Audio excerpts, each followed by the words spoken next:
let me give you a sense of what it's like to be me having this conversation. I mean, it seems to me we could have been having this conversation 500 years ago. And life was difficult 500 years ago. There was a lot of despair. There were crops failed, and disease spread, and people suffered just instantaneous and catastrophic changes in their fortune.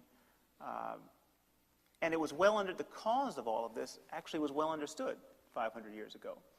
It was witchcraft. And happily, the church had produced some very energetic men who had the gumption to deal with this problem. And so every year, some hundreds and sometimes thousands of women were burned alive for casting spells on their neighbors. Now, imagine what it would be like to be among the 5 or the 10% of people at most who recognize that the very belief in magic, the very belief in witchcraft, the very belief in good witches or bad witches was a malignant fantasy. That the white witches who were helping people with medicinal herbs and practicing midwifery, they were on no firmer ground than the black witches who were casting the evil eye. The whole belief system was at fault. Imagine the kind of criticism you're going to get. No, your problem is just with kind of fundamentalist witchcraft.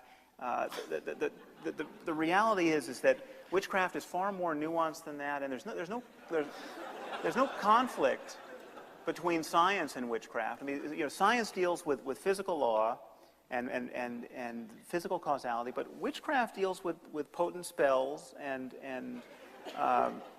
the internal connections between things. This idea that somehow we shouldn't call into question these patently bad ideas for fear of offending people, for fear of glossing over their despair, for fear of not criticizing other problems in the world. I would never argue that religion is the only problem in the world or the only source of human conflict, but it is a source, and we are mightily attached to it, emotionally attached to it. And we are loath to criticize it even when it is declaring its ugliest intentions and its ugliest certainties.